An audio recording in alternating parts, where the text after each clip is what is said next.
clear, it's in color, and it shows this just magical looking 100-foot long diamond-shaped craft that is clear as a bell. On the afternoon of September 29th, 1988, a 10-year-old boy named Francisco was walking along the edge of a man-made lake in southern Brazil, using his stick to poke at the ground. It was one of his favorite after-school activities, searching for bugs. The lake, part of the Billings Reservoir in São Paulo, was his go-to spot for this hobby. The reservoir was massive, but it wasn't shaped like your typical round lake. Instead, it stretched out more like a winding river with narrow branches extending from its sides. On this particular day, Francisco was walking along one of those narrow offshoots, where at certain points he could swim across to the other side in just a few minutes. Which is Joint Air Reconnaissance and Intelligence Center. This is part of the intelligence community that specializes in imagery analysis. Francisco knew he wasn't really supposed to be near the reservoir. In recent years, gangs from nearby cities had used the area to bring their murder victims and bury them. The locals were well aware of the danger and stayed away. But Francisco didn't pay any mind to these warnings. He loved walking around the lake and searching for bugs, and since nothing had ever happened to him, he figured there was no harm in it. As he walked along, poking at the mud in search of his next discovery, he finally spotted something, a large water scorpion nearly 2 inches long. Without missing a beat, Francisco dropped his backpack, pulled out a clear container from the side pocket, and opened it. He bent down, scooped up the water scorpion, capped the container, and held it up to admire his new find. As he looked at the container, something unusual caught his eye on the other side of the lake. He saw it through the plastic, so he lowered the container to get a better look. What he saw was a large group of vultures standing in a circle at the water's edge. Instantly, Francisco was more intrigued by the vultures than his bug, because vultures meant there had to be something dead nearby. They were scavengers after all. Whatever they were gathered around was probably a dead animal. But Francisco quickly realized that he couldn't get to the other side of the water to see what the vultures were circling unless he swam. And he knew if he came home soaked, his mom would know he'd snuck out to the reservoir, and he'd be in serious trouble. Feeling frustrated, Francisco grabbed a rock and threw it across the water, hoping to splash near the vultures to scare them away so he could see what was in the circle. The first rock didn't have much impact. The vultures just turned around and looked at him before returning to whatever was on the ground. Determined, Francisco gathered about 25 rocks and began hurling them at the vultures. Finally, his persistence paid off, and the vultures, upset, flew into the air. That's when Francisco got his first clear look at what was in the center of the circle. At first, Francisco thought it might be a bird or some other small animal from the area, but when he took a closer look, about 30 feet away, it didn't look like any animal he recognized. It didn't have fur or feathers. It looked pale, almost like a pig. But Francisco couldn't understand why a pig would be out there. Then it hit him. What he was looking at wasn't an animal at all. It was a dead person. His heart raced with terror as he grabbed his things, turned, and ran to the nearest village, screaming for help. Within hours, the area around the water where the vultures had been and where the body lay was swarming with police and curious villagers. Normally, when a body was found near the reservoir, which happened fairly often due to the recent gang violence, the police would step away from their investigation and chat with the onlookers, sharing details about the identity of the deceased and what they suspected had happened. But this time, it was different. The police were unusually secretive. They immediately roped off the entire area with crime scene tape, then stood shoulder to shoulder in a circle to block the villagers from seeing the body. When villagers tried to approach and asked what was going on, the officers refused to comment and told them to back up and stay away. Locals would stick around for hours, enduring the same treatment from the police, and eventually, as the sun began to set and it became clear that the authorities were determined to conceal what had happened, those who remained decided to leave. They assumed they would catch the news later and find out what had happened to the dead person. But when they got home and turned on their TVs, there was nothing about the body, and at the very least, this should have been a major story. Yet somehow, it wasn't being talked about. The next morning, even more strangely, locals returned to the area to see what the police were up to. When they got there, they discovered the police were gone. The body was gone, and there was no evidence left that anything or anyone had ever been there. It was as if the entire scene had been completely erased. For days, locals checked the TV news, radio, and newspapers for any mention of the dead body. But again, there was nothing. It didn't make sense. Why was no one talking about it?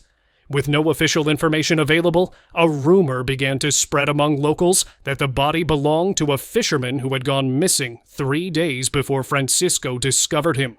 This fisherman was supposedly an alcoholic who had gone to the reservoir, started drinking, and drank so much that it killed him. But many people couldn't help but wonder, if this was the real story, why were the police acting so secretive? Why didn't they release any information to the public about what had happened to him? After all, a drunk fisherman didn't seem like something worth hiding.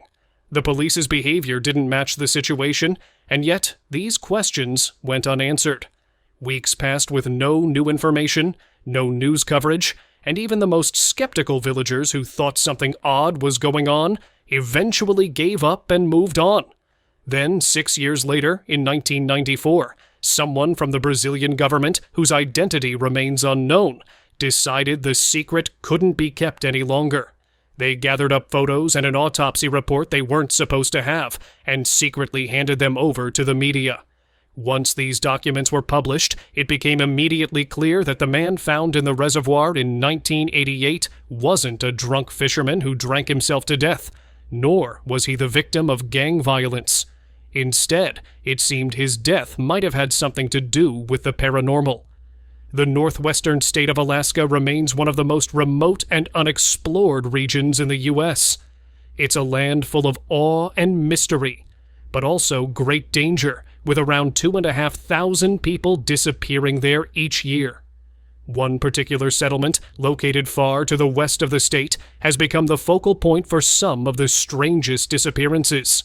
But before we dive into the mystery of those leaked photos and the autopsy report, you need to understand an unusual chapter of Brazil's history. Brazil has an astonishingly high number of UFO sightings. These aren't the usual stories where someone claims to have seen aliens or been abducted with no witnesses or evidence, just their word. In Brazil, most UFO sightings are actually reported by the military because the government runs a program specifically designed to monitor these occurrences. They happen so frequently. In fact, the Brazilian government was directly involved in one of the most well-known UFO events in history, known as the Night of the UFO. This series of sightings, because it took place in 4 different Brazilian states at once, occurred on May 19, 1986, 2 years before Francisco found the dead body in the reservoir.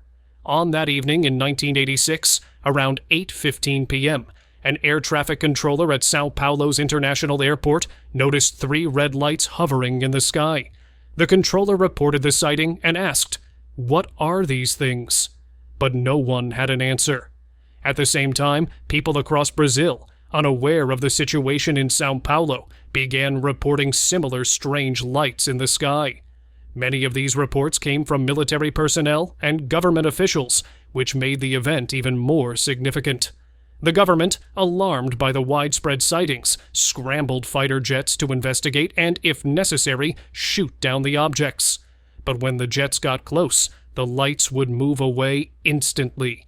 One UFO was seen vanishing and reappearing 20 meters away in just 5 seconds, which meant it had to be traveling at least 5 times the speed of sound to cover that distance so quickly. For perspective, humans cannot travel at that speed. It simply isn't possible. Eventually, the night of the UFOs ended when all the lights in the sky, these UFOs, suddenly disappeared. A few days later, the Brazilian government held a major press conference about the event, stating, "We have no idea what those lights were or where they came from. We have no clue. However, whoever or whatever was controlling these UFOs showed clear signs of intelligence." While it was stunning to hear that potentially intelligent beings were flying around in your airspace, it's important to remember this was Brazil, where UFO sightings were not exactly rare. People were certainly shocked, but they accepted what they were told, assuming the government would take care of it, and life went on. That is, until several years later, in 1994, when photos and an autopsy report of a body found in a reservoir were leaked. Suddenly, the people of Brazil were seeing this new information and realizing, wait a minute, the night of the UFOs might not have been a one-time thing. Those UFOs may never have left. Here's what the public learned from the leaked photos and autopsy report. In 1988, when young Francisco spotted the body across the water, he correctly identified it as a man's body. However, Francisco had been mistaken when he told authorities that there were no visible injuries on the body and that the man was naked. Francisco believed he would have noticed any wounds, but when the police arrived and examined the body closely, they immediately noticed several strange and severe injuries. The man had 4 perfect circular holes, each about 1 to 1.5 inches in diameter, drilled into his body. 2 were located just above his chest, near his armpits. 1 was located where his belly button should have been, replaced by a hole, and another was found in his crotch. These holes were not done crudely. They were made with surgical precision, as if high-end medical tools had been used to create them. At first, the authorities had no idea what caused the holes on the man's body. But after conducting an autopsy, they made a shocking discovery. The majority of his internal organs were missing. Further investigation revealed that these organs had been vacuumed out through the holes in his body. These holes acted as ports to remove his organs. Additionally, most of the man's blood had been suctioned out as well.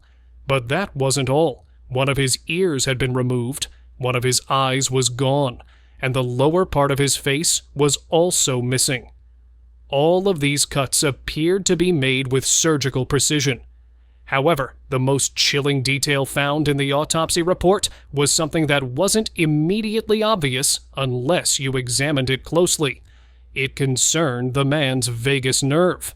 The vagus nerve is part of the nervous system and controls automatic functions like heart rate and digestion. When the body is under extreme stress, such as during a fight for survival, the vagus nerve can shut down certain automatic functions like digestion to conserve energy for the vital task at hand.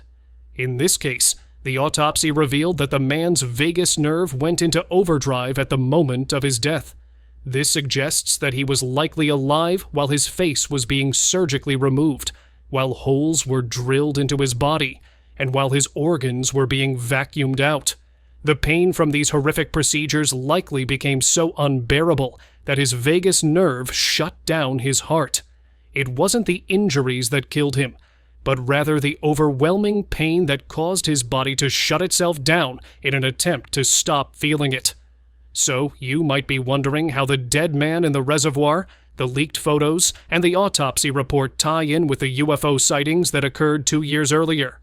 Well, after the UFO event in Brazil in 1986, farmers in the areas where the sightings took place started reporting inexplicable deaths among their cattle. This happened with such frequency in these areas that a theory started to spread in Brazil. Perhaps the UFOs were connected to the sudden deaths of the cattle. As this theory gained traction, another one emerged. If UFOs could be killing cattle, what's stopping them from killing humans? Then, in 1988, 2 years after the UFO sightings, while reports of dead cattle were still coming in from all over Brazil, the body of the man in the reservoir was discovered. When authorities saw his body, covered in strange holes, missing organs, and with his face surgically removed, they decided to bury the story. This was compounded by the fact that the reservoir where the man's body was found was in an area known for the UFO sightings. The government chose to keep the incident quiet, and the mystery remained. One important detail I've intentionally left out until now is that the cattle found dead were discovered with circular holes drilled into their bodies, missing organs, and parts of their faces removed. This clearly suggested that whatever was happening to the cattle in these areas was also happening to the man found in the reservoir. If that information had been made public, it would have confirmed to many in Brazil that UFOs were not only targeting cattle, but now, potentially, humans too. This was why the police were so secretive about the body, preventing anyone from seeing it or learning anything about it. It also explained why there was no media coverage on the story in Brazil. The government was working hard to keep it under wraps, and they managed to do so until 1994, when photos and the autopsy report were leaked. But as with all things related to UFOs, aliens, or the paranormal, despite the evidence, these topics are quickly shoved into the realm of conspiracy theories and are avoided. People tend to stay clear of that territory. Even though Brazil is a hotspot for UFO sightings, with Wikipedia even tracking Brazilian UFO activity, it still doesn't get much attention.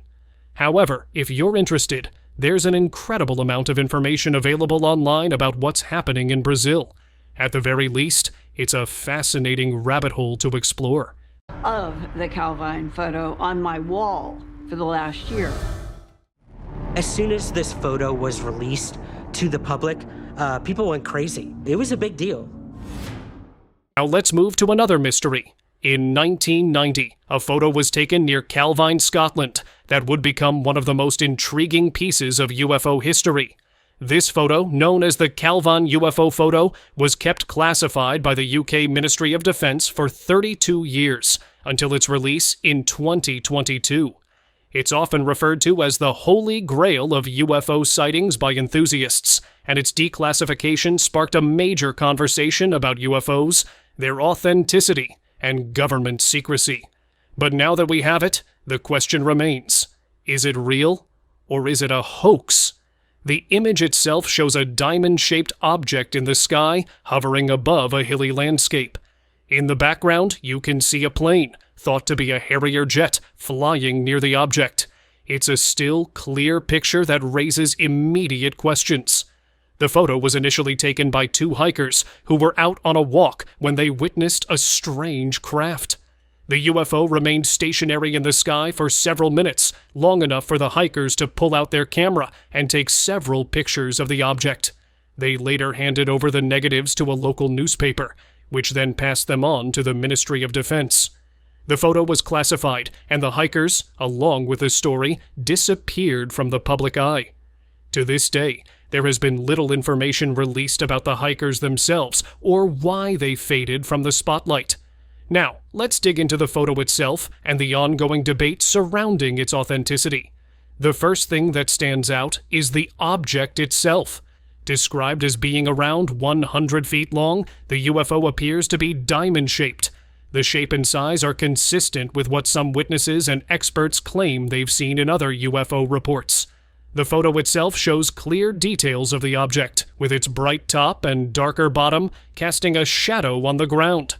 It's a striking and well-composed image, raising even more questions as to why the UK government decided to keep it classified for so long. But not everyone is convinced. There's a significant portion of the community that believes the photo is simply a hoax. Some skeptics argue that it could be a reflection of an island in a nearby lake, or even a mirage caused by the way the light and landscape interact. One theory suggests that the object could be a trick of the light, an illusion caused by nearby mountains or clouds. These theories have been widely circulated online, but they don't seem to hold up under closer scrutiny.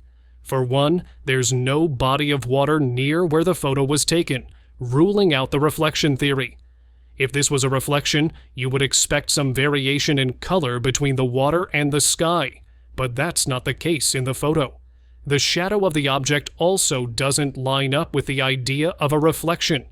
The shadowing of the craft in the image is consistent with the sun being at a high angle, which doesn't match the kind of distortion you would expect from water.